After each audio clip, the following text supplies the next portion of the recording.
100 రోజులు అక్కడ మమ్మల్ని జైల్లో బంధించారు.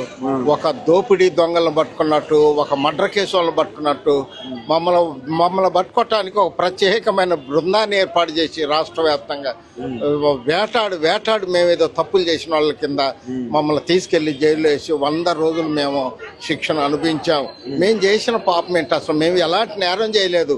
అక్కడ భూదాన భూములు మాకు 100 గజాల చొప్పున 1895 కుటుంబాలకు అక్కడ మాకు వెలుగుమట్టలో ఇచ్చారండి. ప్రతి ఒక్కరికి 100 గజాల చొప్పున ఇచ్చారు. ఇస్తే దానికోసం గ్రామీణ పేదల సంఘం ఆధ్వర్యంలో వాళ్ళ ఆధ్వర్యంలో అక్కడ అనేక కుటుంబాలను మేము గ్యాదర్ చేసి అక్కడ 10 సంవత్సరాలు బట్టి ఉంటాడు. ఇల్లు ఇచ్చిరా మరి పోనీ? మేము మీకు అక్కడ అర్హత లేదని చెప్పేసి ప్రభుత్వం ఏం చేసిందంటే ఇది ప్రభుత్వ భూమి, మీరు ఉండటానికి వీలు లేదని చెప్పేసి అక్కడున్న 1110 కుటుంబాలని దౌర్జన్యంగా బుల్డోజర్ తోటి వాటిని అన్నింటిని కూల్చేశారు. అంటే మీరు మీడియా మిత్రుల ద్వారా భారీ ఎత్తున ఈ యొక్క ఉద్యమం రాష్ట్ర వ్యాప్తంగా దేశవ్యాప్తంగా పోయేసరికి ప్రభుత్వం బదనామీ అయిపోద్దని చెప్పేసి తిరిగి అక్కడ మళ్ళీ ఇంగ్లీష్ ఇస్తున్నామని చెప్పేసి మీ ఎంక్వైరీ పేరుతోటి అన్ని బూటకం 300 మందే తేలారని చెప్పేసి 310 కుటుంబాలకు అక్కడ ఇచ్చారు.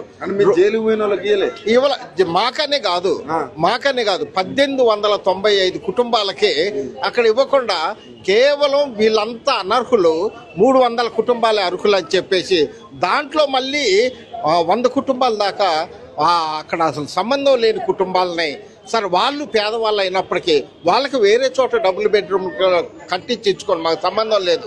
కానీ ఈ జైలు జీవితం అనుభవించాల్సి వస్తుంది అనుకున్నారా? అసలు అనుకోలేదు. మేము ఏదైనా తప్పు చేస్తే, మేము ఏదైనా పొరపాటు చేస్తే, లేకపోతే అన్యాయంగా చట్టానికి వ్యతిరేకంగా మేము ఏదన్నా తిరుగుబాటు చేస్తే శిక్ష అనుభవిస్తాం.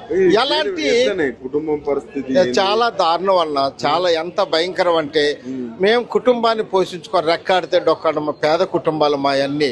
ఈ 25 కుటుంబాలు కూడా చాలా పేద కుటుంబాలు అయినప్పుడు దౌర్జన్యంగా తీసుకెళ్లి ఆ జైల్లో పడేసినప్పుడు భార్య బిడ్డలు చాలా హింసపడ్డారు, చాలా మరి ఇబ్బందులు పాల్పడ్డారు. 100 రోజులు తిండి లేక, కిరాయి కట్టుకోలేక చాలా బాధలు అనిపించారు.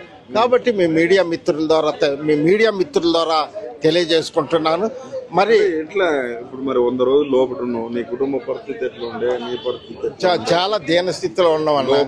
అయితే దానికి నాయకత్వం వహించినందుకు, దాంట్లో అనేక కుటుంబాలని మా తరపున అక్కడ పెట్టినందుకు మమ్మల్ని దౌర్జన్యంగా తీసుకెళ్లి జైల్లో రేవంత్ రెడ్డి జైల్లో ఉన్నప్పుడు ఆ జైల్లో ఇంకా మళ్ళీ జీవితంలో మళ్ళీ కాంగ్రెస్ పార్టీ చాలా దౌర్జన్యంగా అండి. చాలా అన్ని హక్కులు కలిగి ఉన్నాం మేము. భూదాన భూమి పట్టాలు